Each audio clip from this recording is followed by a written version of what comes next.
आज का हमारा टॉपिक है होमोजेनियस डिफरेंशियल इक्वेशन। ये टॉपिक काफी हार्ड टॉपिक होता है, चाहे वो जेई एग्जाम हो, जेई मेंस हो, एडवांस हो, बोर्ड्स हो। ये एक डिफिकल्ट कंटेंट है। इसमें यानी कि इंटीग्रेशन यूज होता है, वेरियस ऑपरेशन यूज होते हैं, तो स्टूडेंट के लिए थोड़ा सा मुश्किल होता है। आज हम यानी कि उस मुश्किल को आसान करेंगे। आगे बढ़ते हैं। आपके पास यानी कि सवाल लिखा हुआ है। सबसे पहले प्रॉब्लम की स्टूडेंट के साथ है, क्योंकि इस लेवल पर यानी कि आपकी जो प्रॉब्लम है जिनमें सॉल्व लिखा होता है, जब भी यानी कि किसी प्रॉब्लम में डिफरेंशियल इक्वेशन में सॉल्व लिखा होता है, तो स्टूडेंट के साथ प्रॉब्लम है कि हमारे पास हमारे सिलेबस में यानी कि solve by variables are separable, solve by homogeneous differential equation, solve by homogeneous and linear differential equation of first order, तीन तरह की इक्वेशन अपने सिलेबस में। तो स्टूडेंट को ये पता नहीं लगता है यार कौन सी टाइप की इक्वेशन है। जब उसे यही पता नहीं लगेगा तो सॉल्व कैसे करेगा। आप सबसे पहले किसी भी मेथड से करने से पहले उस इक्वेशन में डिवाइड बाय dx लिखते हैं। डिवाइड बाय dx लिखना कोई ज्यादा मुश्किल नहीं है। आपने इसको उधर ट्रांसफर किया, dx कॉमन लिया, फिर dx इसके नीचे बॉटम लाया, ये x यहां पे कर दिया, इसे डिवाइड कर दिया। डिवाइड करने के बाद अगर आपकी इक्वेशन यानी कि अ function of y by x बन जाती है, ऑन द लेफ्ट अगर आपके पास डिवाइड बाय dx है तो आपकी इक्वेशन y by x का फंक्शन बन जाएगा। और अगर ये dx by dy है तो आपका यानी कि जो एक्सप्रेशन है वो function of x by y बनना चाहिए। Why I'm speaking a function of y by x, क्योंकि हर जगह as a variable y by x दे रहा है। यहां से ही आप ये डिसाइड कर सकते हैं कि ये इक्वेशन वेरिएबल से सेपरेबल है या नहीं। मैं लाख कोशिश करूं तो मैं dy के साथ y और dx के साथ x का सेपरेशन नहीं कर पाऊंगा। इसलिए यहां पर इस स्टेज पर वेरिएबल से सेपरेबल नहीं लग पाएगा। तो हमने टेस्ट किया कि ये तो अगर इस फॉर्म में मैं लिख पा रहा हूं तो मैं इसमें पहचाना कि ये एक होमोजेनियस लीनियर डिफरेंशियल इक्वेशन है।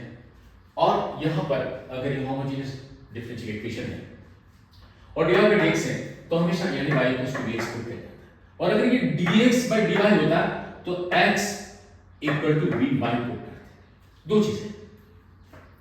अब आप यानी इसका डिफरेंशियल करें, डिवाइड बाय dx, यहां पे आपका ये हो जाएगा, x का 1 हो गया, फिर x ऐसे रखा, b का लिख दिया। इसका लेफ्ट हैंड साइड यानी इसे आप रिप्लेस करते हैं, आई रिप्लेस दिस बाय दैट। मुझे हर y की जगह dx पुट करना, x की जगह कुछ दिया नहीं हुआ, y should replace by dx। Put किया, कॉमन लेके कैंसिल आउट कर दें, x यहां पे कटेगा, इससे ये बाहर आएगा, इससे भी कटेगा, मेरे पास नहीं बचा। ये हमेशा प्योरली v के टर्म में आ जाएगा। ऑन द लेफ्ट मेरा v, on the right v से ड्रॉप आउट हो गया। अब मेरे पास ये और ये बचा। उसके बाद यहां पर मैं यहां पे variables are separable was impossible और यहां इसको पॉसिबल बना दिया। ये एक एनर्जेटिक सब्स्टिट्यूशन है जो यानी कि यहां की मुश्किल यहां पर आसान कर रहा है। आगे चले, इसके बाद यानी कि dv बाय ये लिखे, ये dx बाय x कर दे। अब यानी कि एक तरफ v एक तरफ x, वेरिएबल्स आर सेपरेबल।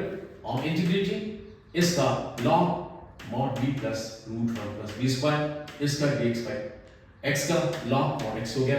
एक कांस्टेंट ऑफ इंटीग्रेशन जिससे हमने log c लिख दिया। हम चाहते हैं c भी लिख सकते हैं, मगर log होने पर आगे आसानी से सॉल्व हो जाए, इसलिए हमने इसे log c लगा दिया। यहां पे जो फॉर्मूला हमने यूज किया वो dx upon root a square plus x square, जिसे log x plus root a square plus x square. जो चीज यहां लिखी होती वो जो चीज यहां लिखी वो चीज यहां लिखी होती, जो चीज यहां लिखी हुई है वो चीज यहां लिखी होती, और ये रहा। बस समझ में आ गया। अब इसे log m plus log m को mn लिखते हैं, log ड्रॉप आउट करें। आगे चलिए y इक्वल्स टू vx, जहां पे v की value y by x put करें। अब यहां पुट किया, यहां पुट किया, एलसीएम किया, सॉल्व किया, ट्रांसफर किया, आपका ये फाइनल आंसर। ऑलराइट, उसके बाद यानी कि हम एक अगले साल के लिए जाना चाहें, आपके पास ये लिखा है। मैंने पहले आपसे प्रॉमिस किया सबसे पहले मुझे डिवाइड बाय dx लिखना है, वहां से फिर आपके डायमेंशन से।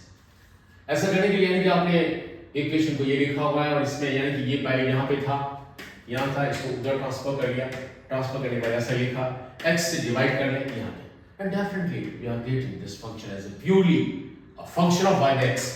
आगे चले, पहचाना ये एक होमोजेनियस डिफरेंशियल इक्वेशन है। I put y equals to dx, divide by dx और differentiate b plus x dv by dx हो जाएगा। I replace this left like this. On right, every y by x is replaced by v. I put v. I drop this v b cancel out. उसके बाद मेरे पास क्या बचा, x dv by dx equal to minus sine b। अब variables are separable, cross arrange किया, dx को ऊपर x को माइनस आपका ऐसे चीज, ठीक है। v भी यहां पे कैंसिल आउट हो चुका है, जो बचा है उसे क्रॉस अरेंज कर। आगे चलिए बाद में चल के, यानी 1/sin इंटीग्रल यानी cos b dv, और यहां पर आपका एज इट इज इसे इंटीग्रल करें, ये आपका सीधा फार्मूला log यानी कि mod cos b minus cot b, इसके साथ यहां पे माइनस log mod x और प्लस log c लगा दिया, log n minus log n, log n by n हो जाएगा। log ड्रॉप करें, अब आपके पास क्या बचा, ये बचा, but cos 1 by sin cot, it is cos by sin, c by x, LCM लें, क्रॉस मल्टीप्लाई करें, अब y should be replaced by y by x and cross multiplication. This is my final answer.